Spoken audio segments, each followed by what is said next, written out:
Hello students and friends, welcome back to the series of video classes for the subject of science, and today we are back with our next lecture. In today's lecture we are going to start a new unit, that is unit 4th of our syllabus. The name of the unit is effects of currents.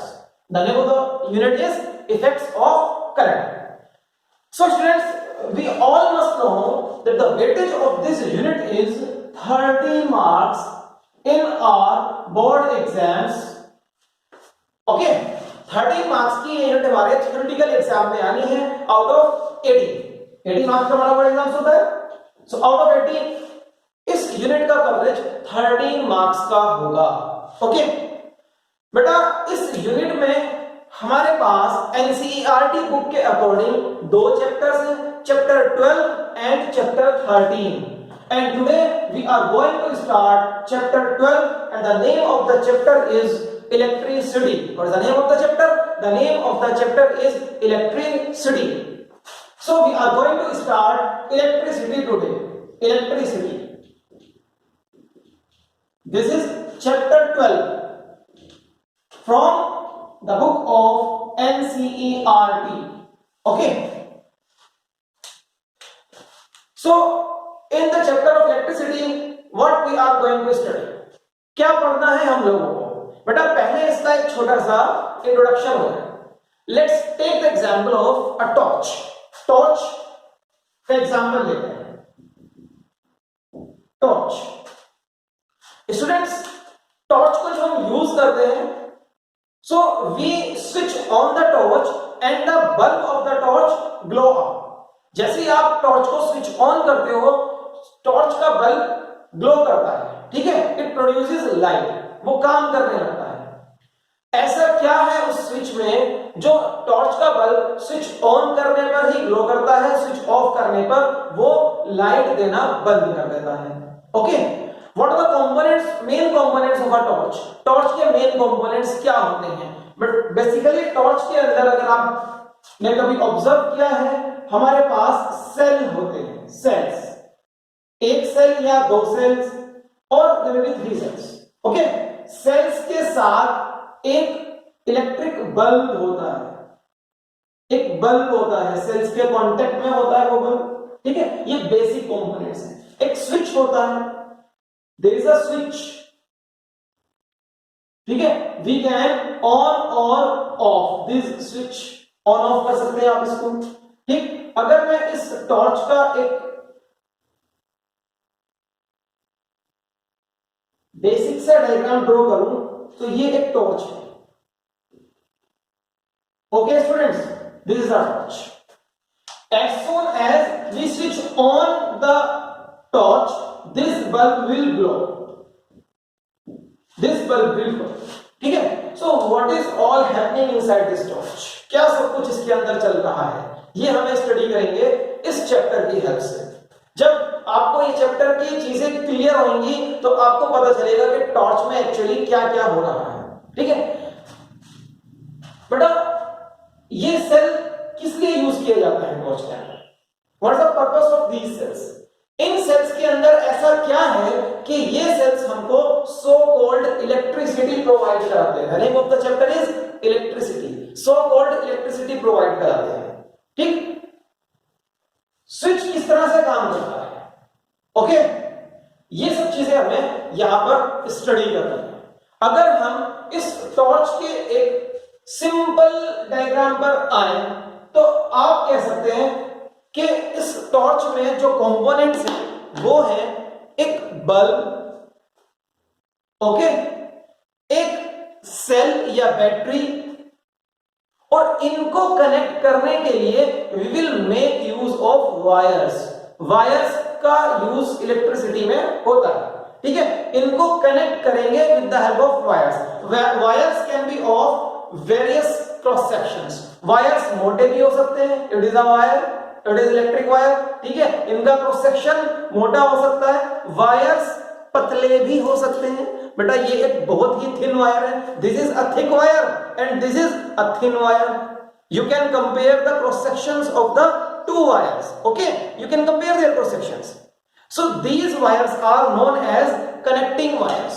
ठीक है, तो इन चीज these are the essential components of a torch, a bulb, a cell and connecting wires. ठीक है, अगर आप इन चीजों को यूज करेंगे, so the basic diagram is this only, a cell,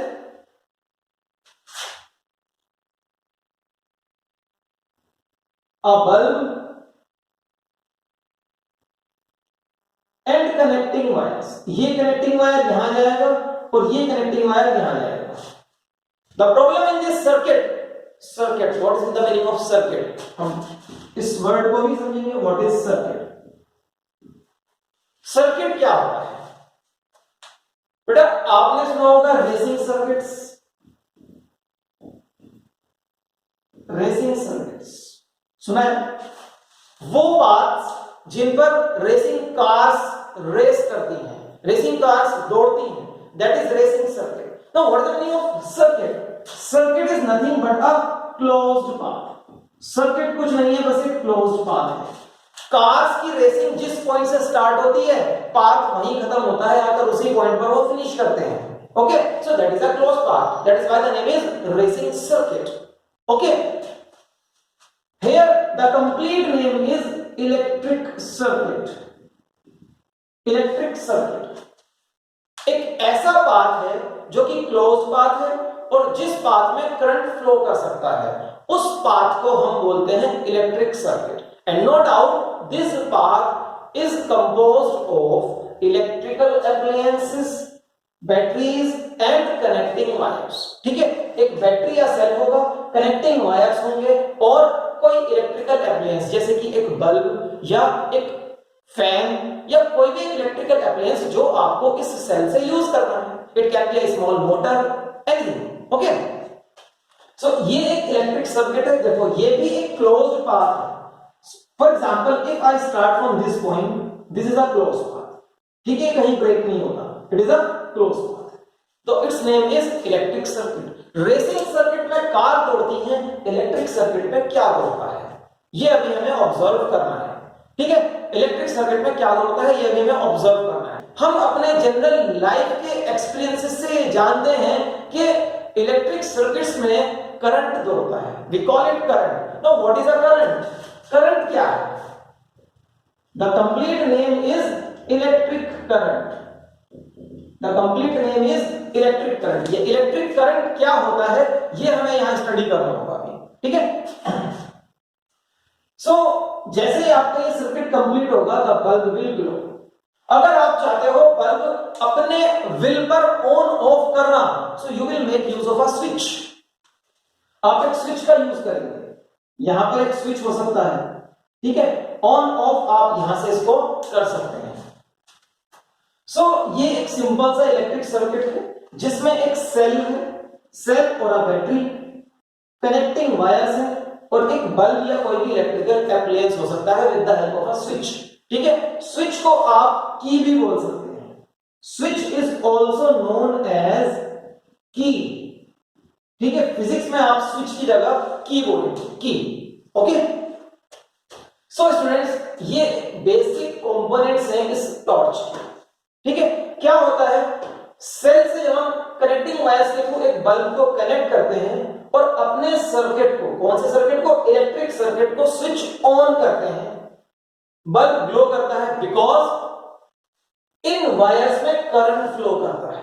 it is because current flow through these wires through the bulb and the bulb will glow. Okay, current क्या है वी विल स्टडी, अभी पढ़ेंगे इसको। ठीक, cell के अंदर ऐसा क्या है कि वो करंट देता है? अगर आप सेल नहीं लगाओगे क्या करंट फ्लो करेगा?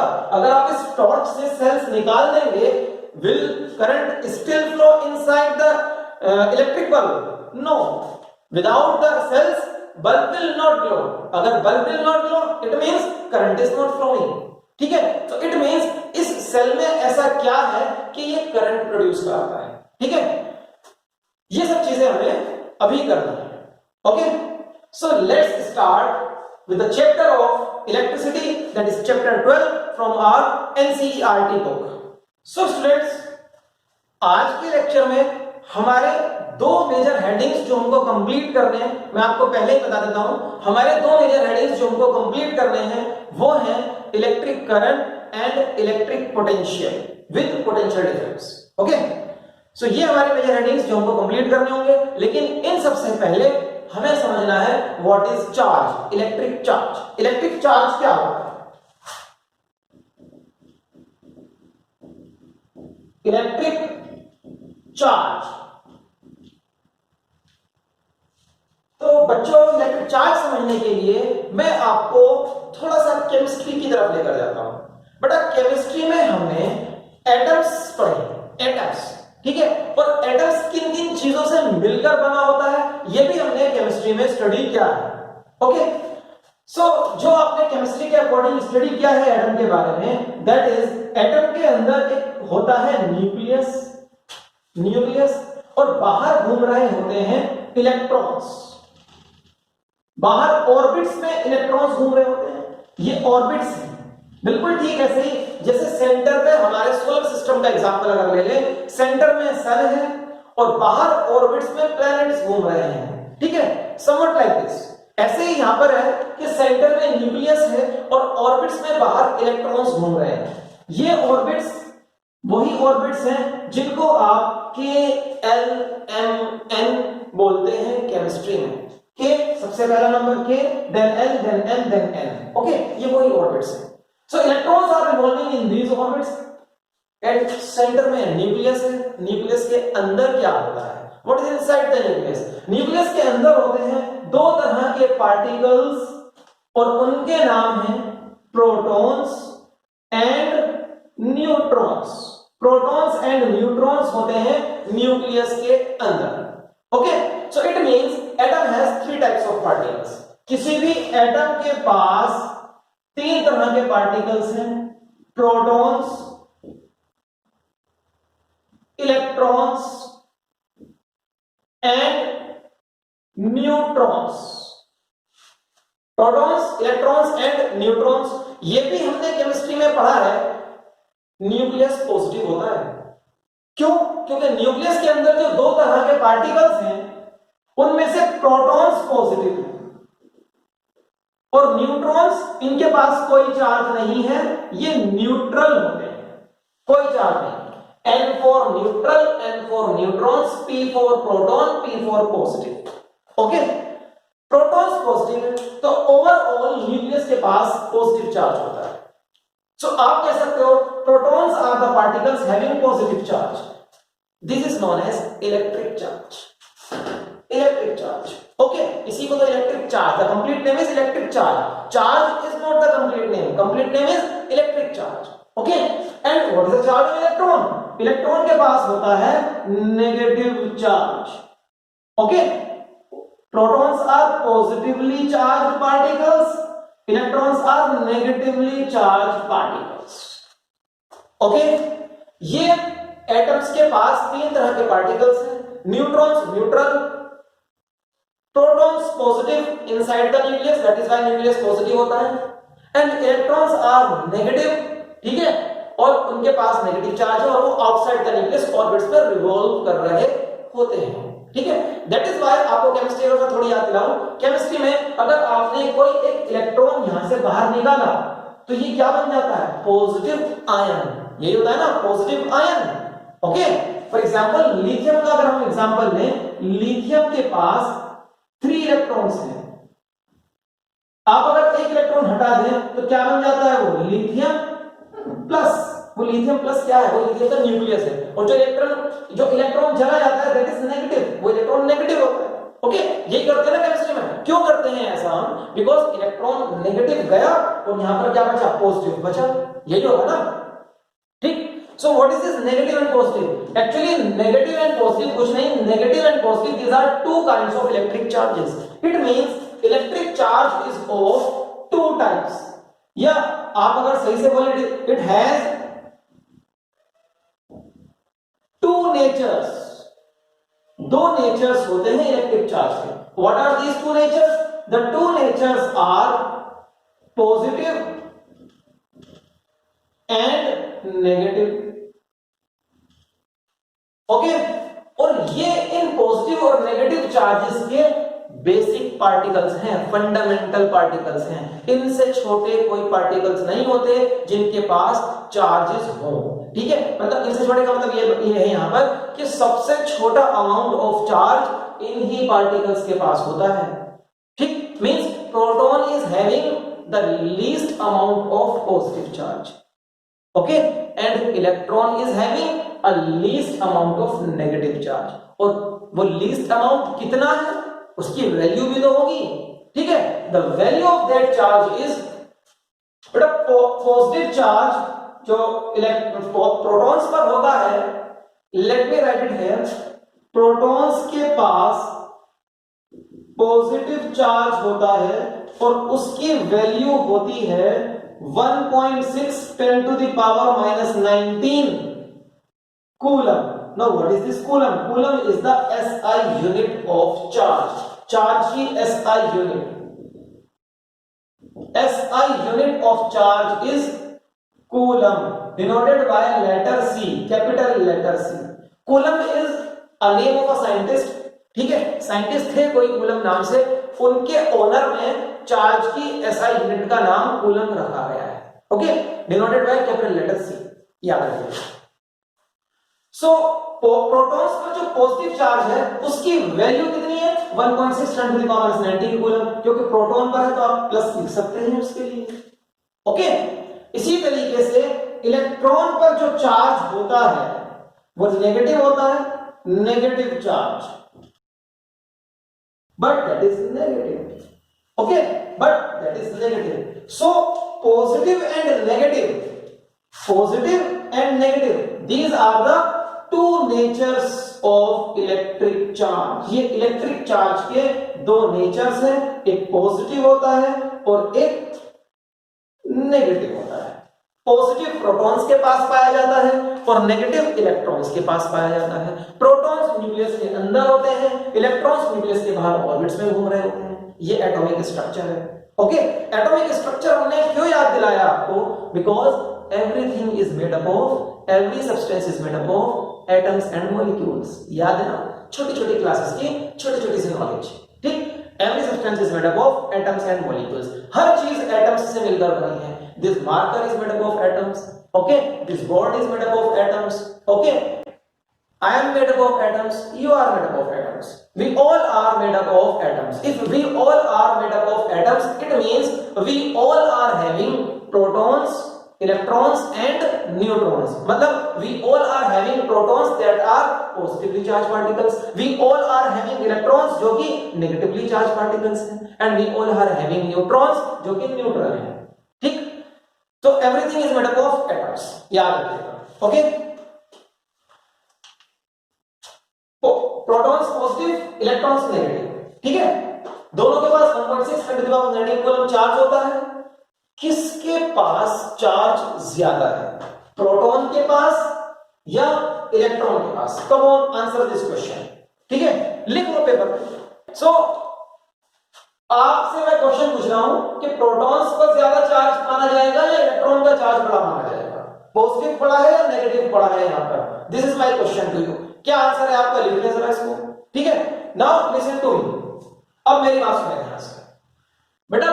Positive and negative, these are two natures of the charge. ये चार्ज के दो नेचर्स हैं। ठीक है, मतलब पॉजिटिव बड़ा नहीं है, नेगेटिव बड़ा नहीं है। इसका मतलब ये है, इसका मतलब बिल्कुल भी ये नहीं माना जाएगा कि पॉजिटिव को आप बड़ा समझोगे और नेगेटिव को छोटा मानोगे। नहीं, ऐसा कुछ नहीं है। पॉजिटिव भी बड़ा नहीं है, नेगेटिव भी बड़ा नहीं है। पॉजिटिव और नेगेटिव सिर्फ दो नेचर्स हैं इलेक्ट्रिक चार्ज के। इसको आप एक एग्जांपल से समझें। For example human race, human beings, हम लोग ह्यूमन रेस में आते हैं, ह्यूमन बीइंग्स हैं। ह्यूमन बीइंग्स में दो नेचर्स पाए जाते हैं। क्या है वो नेचर्स? मेन एंड वुमेन, यही नेचर्स है ना। ठीक है, तो these are the two natures of human race, men and women।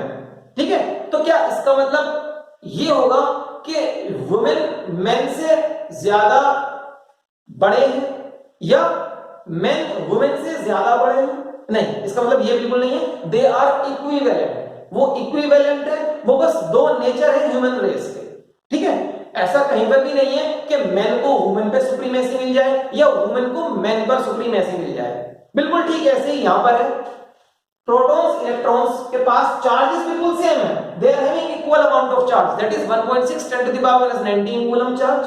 Okay, किसी के पास भी चार्ज दूसरे के चार्ज से बड़ा नहीं माना जाएगा, प्लस माइनस बस यहां पर यूज किया जा रहा है to denote two different natures, कि इनके नेचर्स अलग अलग हैं। ओके, इस चीज को डिनोट किया जा रहा है यहां पर। ठीक, सो यहां से आपको इतना याद रखना है कि प्रोटॉन्स पॉजिटिव होते हैं उनके ऊपर कितना चार्ज है, इलेक्ट्रॉन्स नेगेटिव होते हैं उनके ऊपर कितना चार्ज है। एक चीज तो आपको याद नहीं, लाइक चार्जेस रिपेल, अगर पॉजिटिव चार्ज के पास पॉजिटिव चार्ज आएगा तो रिपेल कर जाएगा, एंड अनलाइक चार्जेस अट्रैक्ट, अगर नेगेटिव चार्ज के पास नेगेटिव चार्ज आएगा तो ये क्या है, लाइक चार्ज, रिपेल कर जाएगा। बट पॉजिटिव चार्ज के पास नेगेटिव चार्ज आएगा तो अट्रैक्शन होगा, अट्रैक्ट करेंगे एक दूसरे के पास आ जाएंगे। ठीक है, सो इन चीजों को याद रखें। Then we will move towards the first major heading of the lecture, that is electric current. Okay, यहां से कुछ नोट करना चाहते हो नोट कर लो, बल्कि आई विल एडवाइज कि आप नोट करते चलें, अपने रजिस्टर्स में अपने नोट्स हाथों हाथ बनाएं। Okay, now students we have understood the topic of electric charge. Electric charge हमने समझा, ठीक है, और आपने ये भी देखा कि एक इलेक्ट्रॉन, वन इलेक्ट्रॉन या फिर वन प्रोटॉन, इनके पास कितना चार्ज है बच्चों, इनके पास चार्ज का जो अमाउंट है वो है 1.6 into 10 to the power minus 19 coulomb. The difference is only this कि इलेक्ट्रॉन के पास ये चार्ज माइनस होता है लेकिन प्रोटॉन के पास यही चार्ज पॉजिटिव होता है। These are the two natures of the electric charge. Okay, अगर एक इलेक्ट्रॉन के पास कितना चार्ज है,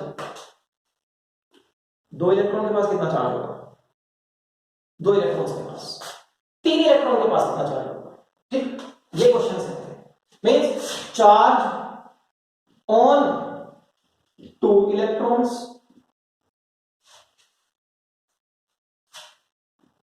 to into 1.6 10 to the power minus 19 coulomb, ये बोलोगे।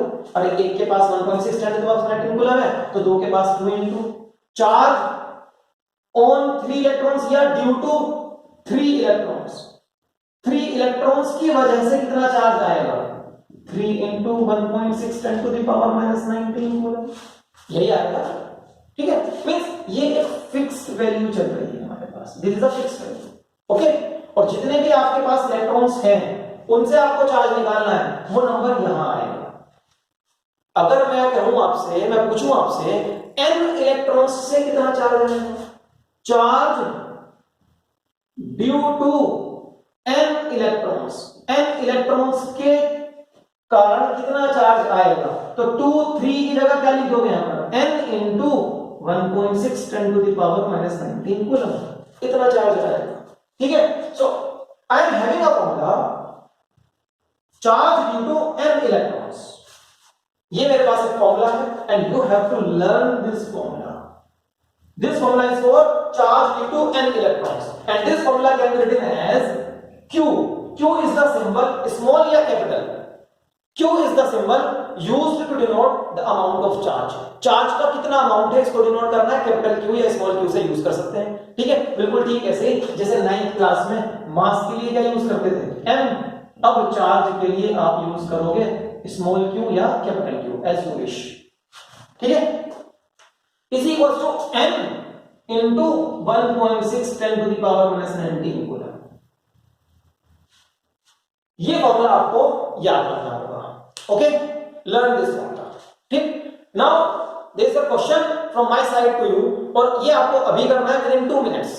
ठीक है, using this formula, using this formula.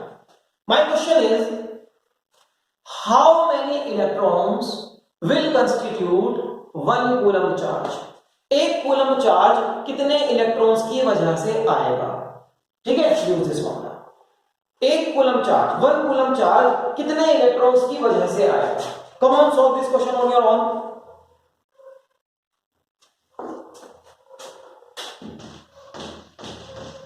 You may pause the video and solve the question and come back after solving the question within 2 minutes. Okay, within 2 minutes you come back.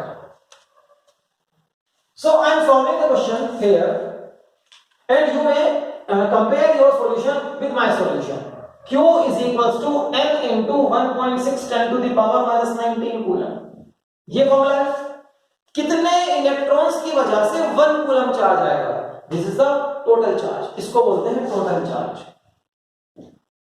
तो total charge is given in our question is 1 coulomb. 1 coulomb हमारे पास total charge है. And this is number of electrons. यही तो number of electrons है. देखो 2 electrons तो 2, 3 electrons तो 3, n इलेक्ट्रॉन्स तो n. This is the number of electrons. ठीक है. सो यही तो आपको कैलकुलेट करना है. 1.6 10 to the power minus 19.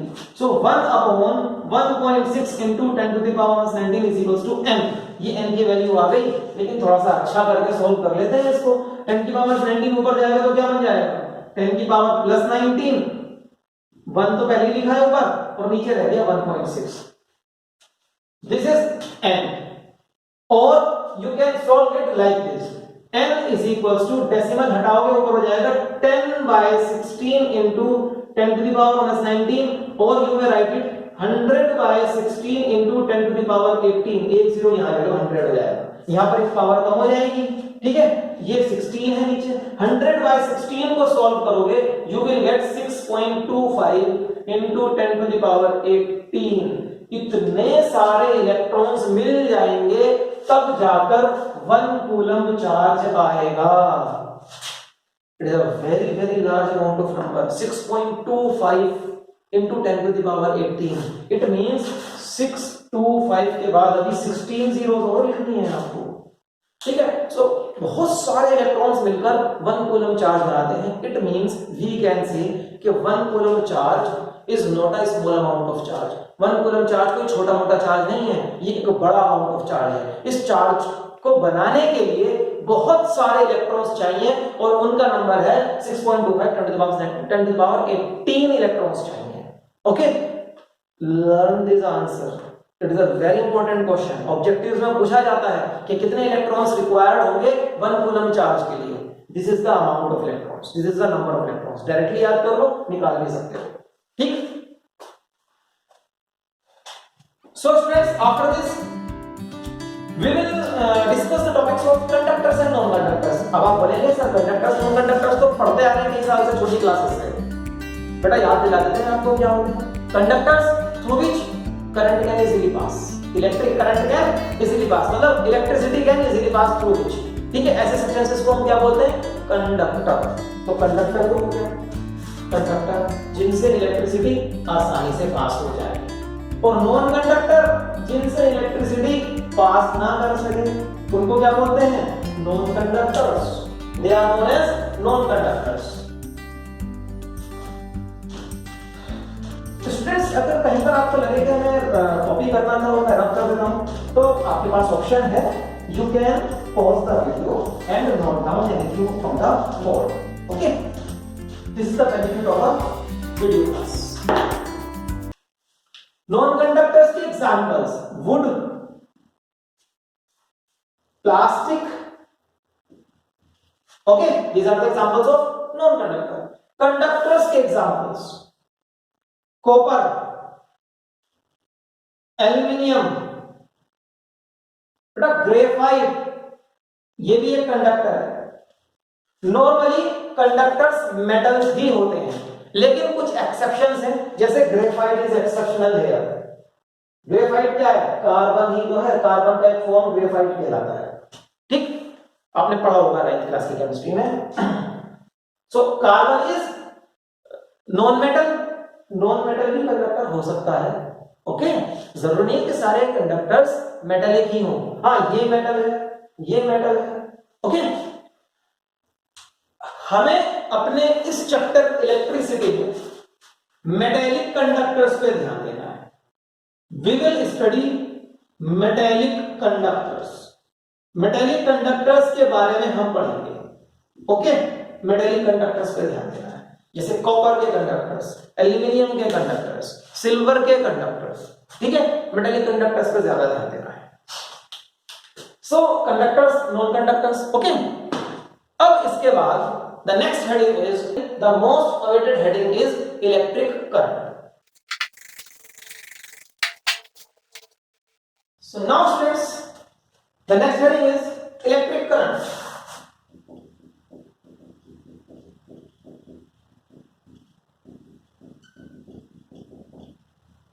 And the main chapter starts with this heading only.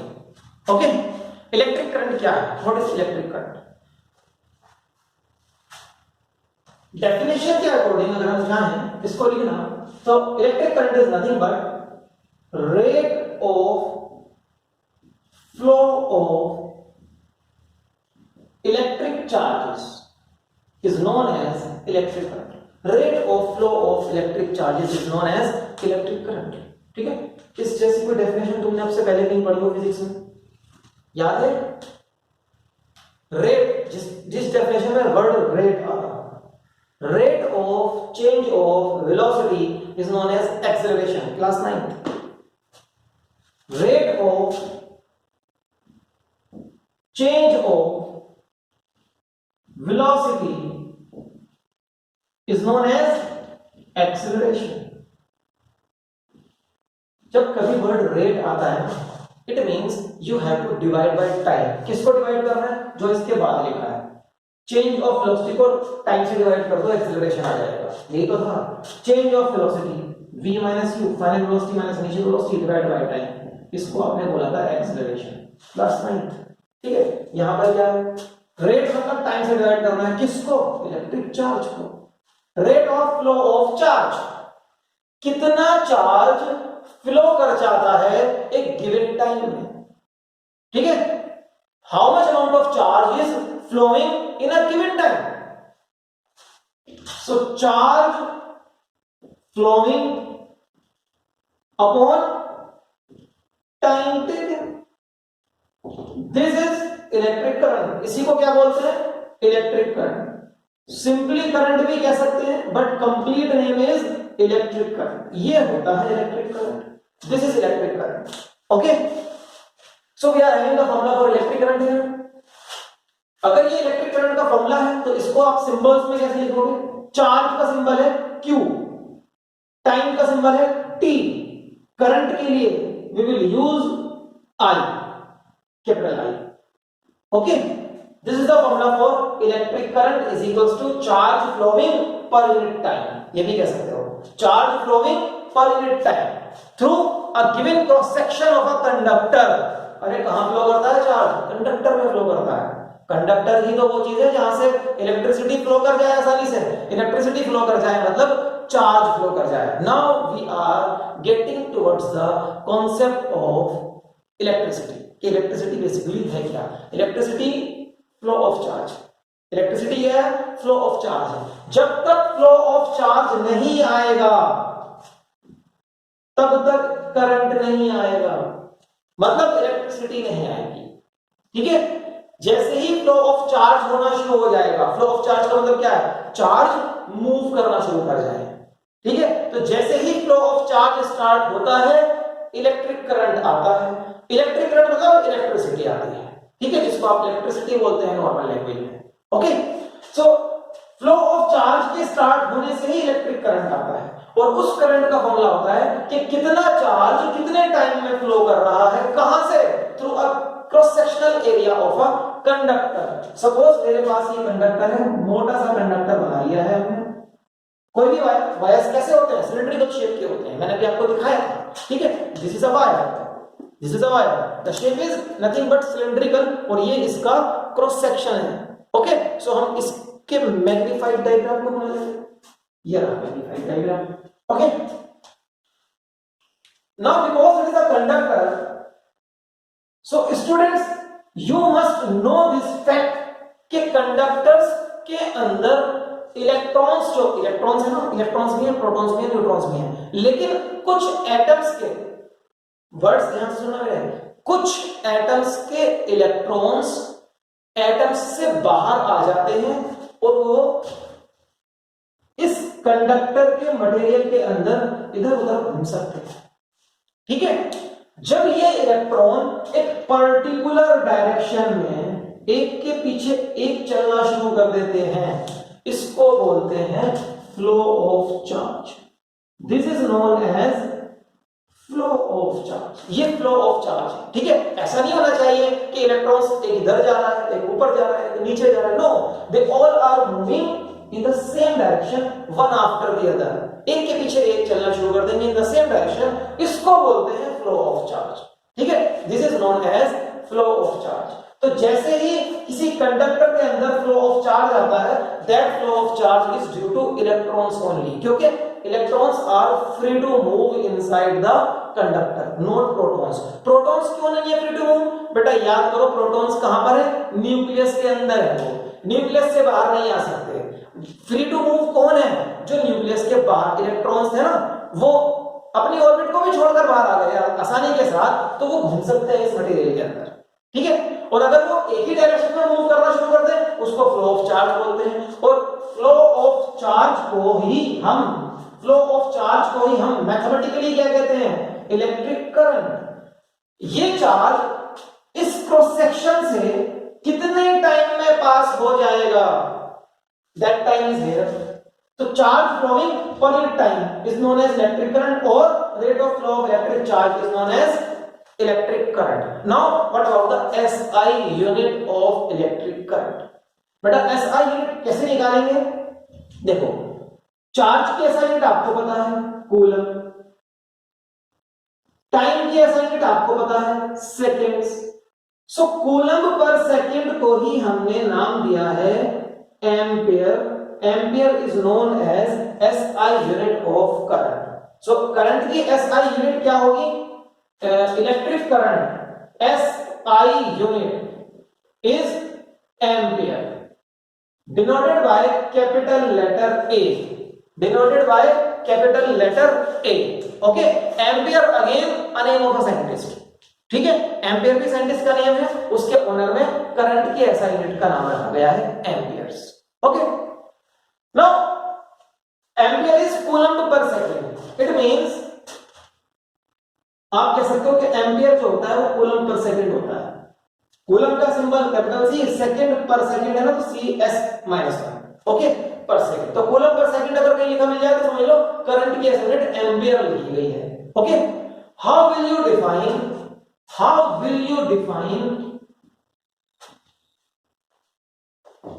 1 ampere? 1 ampere को डिफाइन करना है बेटा। 1 एम्पियर को डिफाइन करने के लिए मैं यही फॉर्मूला यूज करूंगा। चार्ज अगर 1, देखो इस फॉर्मूले को यूज कर रहे हैं, Q/T।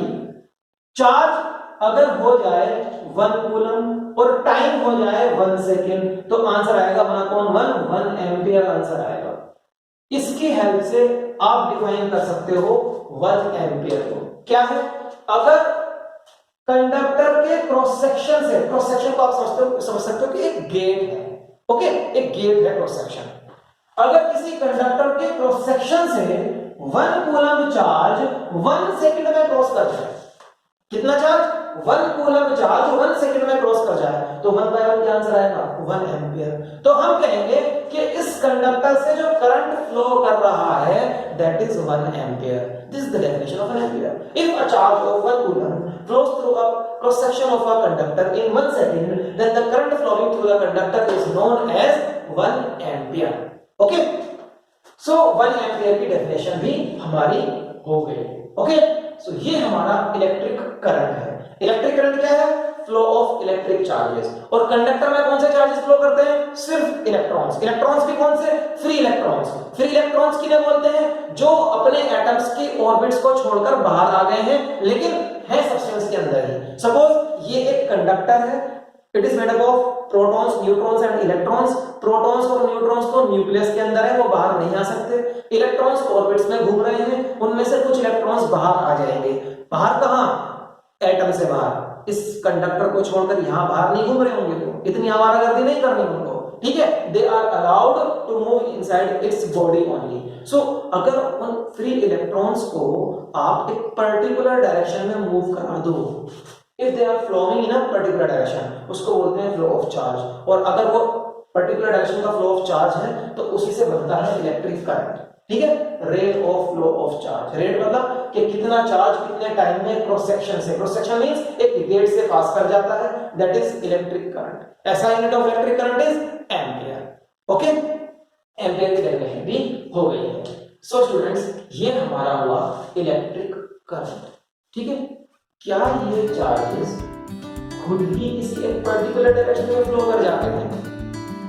This is my question. या इनको एक पर्टिकुलर डायरेक्शन में मूव कराना पड़ता है? स्टूडेंट्स, ये चार्जेस अगर खुद मूव करेंगे तो they can move randomly only. Randomly का मतलब क्या होगा? एक इलेक्ट्रॉन ऊपर जा रहा है, एक नीचे जा रहा है, एक आगे जा रहा है, एक पीछे जा रहा है। ठीक है, मतलब they are moving in different directions. कोई इधर जा रहा है, कोई उधर जा रहा है। ठीक है, एक शॉर्ट मचा रखा है इन्होंने कंडक्टर के अंदर, जैसे कि स्टूडेंट्स क्लास में करते हैं in absence of a teacher. ठीक, बिल्कुल वैसी ही इनकी हालत होती है। ठीक है, लेकिन अगर आप चाहते हो कि इन सबको एक ही डायरेक्शन में मूव कराया जाए तो ये खुद मूव नहीं करेंगे। तो फिर किसकी वजह से मूव करेंगे वो हमें समझ में आएगा नेक्स्ट हेडिंग के बाद। ठीक है, सो आपको यहां से कुछ कॉपी करना है, कॉपी करें, then we will move towards the next heading of the lecture. Now students, the next heading of the lecture is electric potential and electric potential difference. Electric potential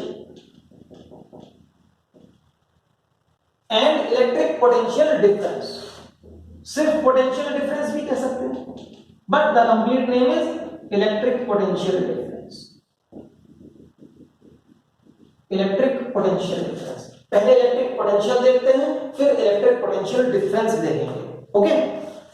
So what is the definition for electric potential? अब आपको definition समझ में आ जाएगी तो electric potential क्या है सब समझ में आ जाएगा। ठीक, इलेक्ट्रिक पोटेंशियल बेटा किसी एक पॉइंट पर डिफाइन किया जाता है। सबसे पहली चीज तो आप ये याद रखें, it is defined at a point. Suppose ये पॉइंट है ए, मुझे पॉइंट ए पर इलेक्ट्रिक पोटेंशियल को डिफाइन करना है। ठीक है, पॉइंट ए पर इलेक्ट्रिक पोटेंशियल को डिफाइन करना है। How will I define it? Follow my words. Work done per unit charge. क्या बोल रहा हूं मैं?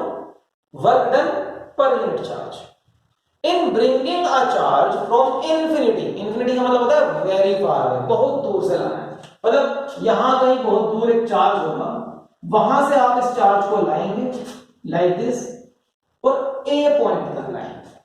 ठीक है, सो अगर आप किसी चार्ज को, चार्ज मतलब ये क्यू चार्ज है, ठीक है, इस चार्ज को बहुत दूर से ए पॉइंट तक लेकर आओगे तो कुछ तो वर्क करना पड़ेगा। ऐसा तो नहीं हो सकता कि विदाउट डूइंग वर्क आप इस चार्ज को यहां से यहां तक ले आओ। सपोज आप किसी भी एक ऑब्जेक्ट को एक पॉइंट से दूसरे पॉइंट तक ले जाते हो तो you have to do the work. Okay, बिल्कुल ऐसे ही यहां पर भी है। अगर आप इस चार्ज को वेरी फार अवे डिस्टेंस से ए पॉइंट तक लेकर आएंगे तो you will be doing some work. So work done होगा कहां से कहां तक का? वेरी फार अवे, मतलब इंफिनिटी से कहां तक? ए पॉइंट तक का। ठीक है, work done per unit charge. Per unit charge का मतलब क्या होगा? जिस चार्ज को आप मूव करा रहे हो उसी चार्ज को नीचे रख दो, पर यूनिट चार्ज। ठीक है, now listen to the definition carefully. Work done per unit charge in moving a charge from infinity to a given point is known as electric potential of the given point, या is termed as electric potential of the given point। ठीक है, इस point का electric potential क्या है? इस point का electric potential ये फॉर्मूला है। इलेक्ट्रिक पोटेंशियल किस पॉइंट का? एट ए, ये this formula. Work done for each charge in moving it from infinity to the point A is termed as electric potential at point A. यही बस electric potential है एक point का। ठीक है, इसको बोलते हैं electric potential at point A. Okay, now what about the SI unit of electric potential? Students, जब भी किसी चीज की एसआई यूनिट निकालने को कहा जाए और आपके याद ना हो तो आप निकाल सकते हैं। कैसे? उसके बेसिक फॉर्मूला पे आ जाओ। इलेक्ट्रिक पोटेंशियल की एसआई यूनिट चाहिए, इधर जो चीजें लिखी हैं उनकी एसआई यूनिट लिख दो। वर्क की एसआई यूनिट 9th क्लास में सीखी थी, वर्क की SI यूनिट होती है जूल्स। चार्ज की SI यूनिट अभी आज ही सीखी है, चार्ज की SI यूनिट होती है कूलम। बस इसी जूल्स पर कूलम को इलेक्ट्रिक पोटेंशियल की SI यूनिट कहा गया है और एक स्पेशल नेम दिया गया है and the name is volts. Volts and the name is volts. ठीक है, सो बेसिकली वोल्ट्स क्या है? वोल्ट्स है joules per coulomb. Joules per coulomb ही वोल्ट्स होता है। Okay, now define 1 volt. अब आपको डिफाइन करना है 1 वोल्ट। 1 वोल्ट कैसे डिफाइन करेंगे? Use this formula. Use this formula. इस फॉर्मूले को सिंबल्स की फॉर्म में कैसे लिखोगे? इस फॉर्मूले को सिंबल्स की फॉर्म में लिख देता हूं। इलेक्ट्रिक पोटेंशियल का सिंबल होगा capital V। At point A तो आप लिख सकते हो नीचे छोटा सा a, VA, मतलब potential at A is equals to work done per unit charge. W work done और ये रहा चार्ज जिसको आप मूव करा रहे थे, पर unit charge. This is the formula in symbols. ठीक है, सो इस फॉर्मूले को आप यूज करेंगे work done per unit charge. अगर वर्क डन हो 1 जूल और चार्ज जो मूव कराया है वो भी हो 1 कूलम, तो इधर आंसर क्या आने वाला है? 1/1 is equals to 1 volt. Answer इधर आने वाला है। ठीक है, बस इस चीज को पता है वर्ड्स में बोलना आना चाहिए, डेफिनेशन कंप्लीट हो जाएगी। बेटा फिजिक्स जैसे सब्जेक्ट्स में रट्टू तोता नहीं बनना है आपको। ठीक है, बुकिश लैंग्वेज को रटने की कोशिश मत करो, चीजों को समझो और उनको अपने वर्ड्स में सही से फ्रेम कर दो। चीजें बहुत आसान होती हैं फिजिक्स में। ठीक, सो अब मैं इस डेफिनेशन को बोलने वाला हूं। क्या बोलूंगा? जो जो आपने यहां करा है वैसा वैसा यहां बोलूंगा। देखो, if 1 joule work is done, ये 1 जूल वर्क है ना, if 1 joule work is done in bringing a charge of 1 coulomb from infinity to the given point, then the potential of that point is said to be 1 volt. Then the potential of that point is said to be 1 volt. This is the definition for 1 volt potential difference. 1 volt potential difference की ये definition हमारी complete हो गई। बेटा ये हुआ हमारा electric potential. This is electric potential. Okay. Now what is potential difference? Potential में अगर कोई डिफरेंस आ जाए उसको पोटेंशियल डिफरेंस कहा जाएगा। ठीक, आपको पहले ये कॉपी करना है, कॉपी करो, pause the video, copy this and then come back to the video. Okay, now we will start discussing potential difference. मैं आपको पोटेंशियल डिफरेंस इसी डायग्राम से समझाता हूं, समझने की कोशिश करो बेटा। ये नीचे जो सब लिखा हुआ है इसको रब कर देते हैं जिससे कि आपको कोई कंफ्यूजन ही ना हो।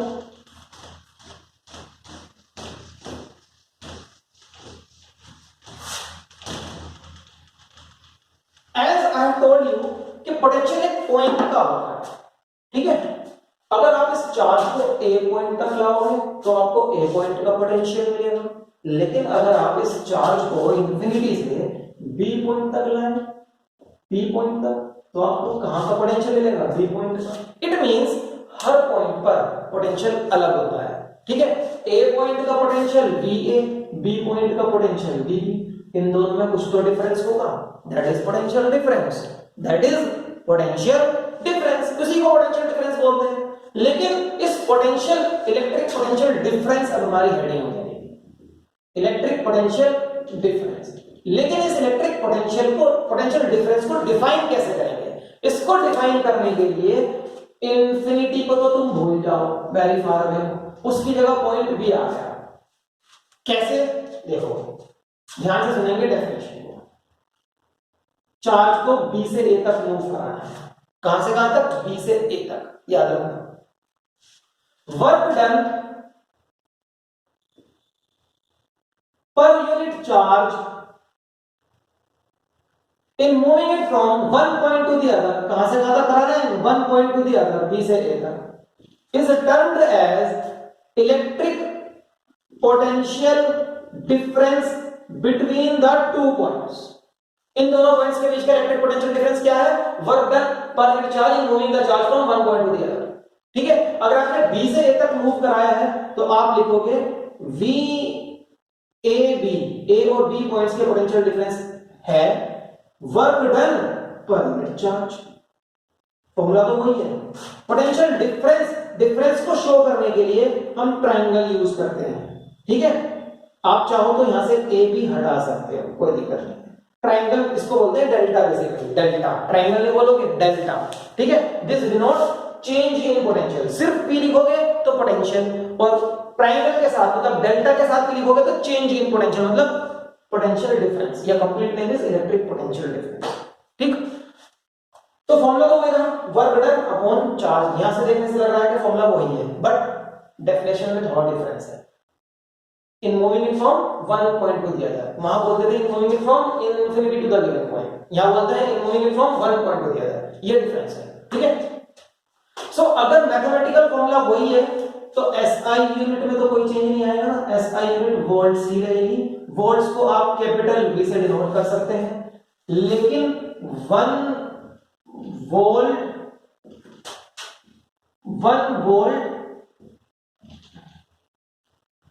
वोल्ट पोटेंशियल डिफरेंस की डेफिनेशन में थोड़ा सा डिफरेंस आएगा। ठीक है, अभी जो आपने डिफाइन किया था वो था 1 वोल्ट पोटेंशियल, अब आप डिफाइन करोगे 1 वोल्ट पोटेंशियल डिफरेंस। कैसे डिफाइन करोगे? Use this formula. If 1 joule of work is done in moving a charge of 1 coulomb from one point to the other point, then the potential difference between these two points is said to be 1 volt. Is said to be 1 volt. Okay? ये हो गई हमारी 1 volt potential difference की definition. Okay, so students आप इसको भी copy कर लें। So students we have completed the topic of electric potential and electric potential difference, और उससे पहले हमने किया इलेक्ट्रिक करंट। इलेक्ट्रिक करंट क्या है? Flow of charges. ठीक है, और इलेक्ट्रिक पोटेंशियल क्या है? Work done per unit charge in moving from very far away to a given point, या from infinity to a given point. ठीक, इलेक्ट्रिक करंट, इलेक्ट्रिक पोटेंशियल या potential difference, they are scalar quantities. बेटा physics में scalar quantities and vector quantities दो तरह की होती है ना। स्केलर वो जिनका कोई डायरेक्शन नहीं होता, वेक्टर वो जिनके पास डायरेक्शन होता है। ठीक, तो current as well as potential difference, they are scalar quantities. उससे पहले आपने पढ़ा था चार्ज भी स्केलर क्वांटिटी है। इन आज आपने जो फिजिकल क्वांटिटीज स्टडी की हैं वो है इलेक्ट्रिक चार्ज, इलेक्ट्रिक करंट और electric potential. They all are scalar quantities, इनके पास डायरेक्शन नहीं होता। ठीक है, दे हैव ओनली मैग्नीट्यूड, इनके पास सिर्फ मैग्नीट्यूड होता है। Okay, electric current and electric potential, क्या ये दोनों रिलेटेड हैं? क्या ये दोनों रिलेटेड हैं? नेक्स्ट लेक्चर में आएंगे हम इस क्वेश्चन के आंसर के साथ। ठीक है, अभी के लिए हम आज के लेक्चर को यहीं रोकते हैं। ठीक, so our lecture is complete today with the two major headings, electric current and electric potential and potential difference. बेटा आज के लेक्चर को आप आज ही प्रिपेयर करें, इसके नोट्स बनाएं। ठीक है, so wish to see you in the next class.